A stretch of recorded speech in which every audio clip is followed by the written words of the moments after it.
Hey everyone! So it's me, Samantha here, and today I decided to tell you all the story of how I lost my front tooth. It's not a story of a little girl at the age of 7, biting into an apple while at school and losing her front tooth. It's not anything like that. It's more of a tragic story, I guess you could say. And so here, I guess I'll begin. Um, so it all started one day in February. I was going to hang out with my cousins, and we decided that I would go with them to my cousin's flag competition in Pennsylvania. And so we start heading up there, and I didn't have like anything. I was just wearing whatever clothes I wore that day to go shopping, and I'm like wearing some new clothes. I looked all good and all that kind of stuff. And I had on these nice new shoes. They have a bit of a heel, but they're not that bad, and they're boots, so they're durable and sturdy. Dirty, not dirty. They're durable and sturdy. And I thought that they would be, great shoes to wear all the time, and they really have been. Only problem was that, it was kind of a wet and icy night out, and it's also, very dark. It's nighttime. So we get there, and um, we have to unload the stuff for the competition. And so we start doing that, and then I realized that I forgot my phone in the car that was already parked, and my cousin did too. So I told her I would go back and get both of our phones.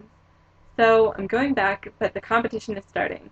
So I tell her that if I'm gonna go get our phones, and she's egging me on. She's like, go faster, run, run, run. And that's kind of what I remember. Maybe it didn't happen. I don't really remember that much. And all of a sudden, I guess I tripped over thin air in these nice, lovely boots that I'm regretting them now. And I fell and I guess ate asphalt because somehow I knocked out this tooth and I chipped the tooth right next to it. So my two front teeth were all messed up, and the only thing I remember is kind of like skidding across the concrete and, or not concrete, the asphalt. And, my hips are all cut.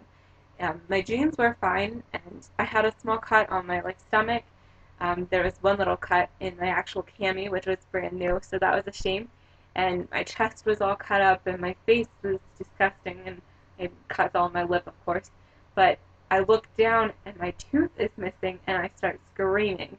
And I tried to get up, but I can't move because I just kind of knocked my tooth out. I had like trauma and shock, and I'm getting dizzy just thinking about all this right now. Whew, okay, so I look down and I see my tooth in whole, like all of it, kind of laying on the ground. And we didn't know until a couple of days later that I had actually chipped the tooth next to it too. So my two front teeth are all crap, and we have to get it fixed. So there are some kids next to us that saw what happened, and they're kind of traumatized too, probably after realizing what happened. So they go into the competition, and there are EMTs there because they have to be because they're rolling around metal sticks. So they get the EMTs and they call for an ambulance after talking to my aunt who had no idea this was happening, but she had actually grabbed our bags for us. So she thought of it, and that never would have happened if we were just patient. So we get the EMTs over. They're kind of checking me out, make sure I can still move. I didn't break my neck. I'm not in shock. I'm just kind of shocked. Um, and they call an ambulance over, and we get me sent away. The tooth is sitting in a smoothie cup from what I ate on the way there. Thank goodness I didn't throw up because, oh my god, it would have just been nasty. And I get to the hospital, first time riding in an ambulance ever, for my tooth that I knocked out by eating some asphalt by falling over nothing. It wasn't even really that icy, but we can all say, we can embellish whatever makes us sound good. And so we get there, and they get me started to get looked at, and they tell me that that's not really their first concern. Their first concern was the road rash on the whole entire front of my body, because that could get infected, and they didn't want that to happen.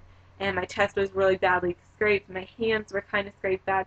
But everything looks fine now. It's been 3.5 months or 3 months or so, and it's all been good now. Um, The next thing that started happening was my wrist started like locking up, and we were kind of worried about that.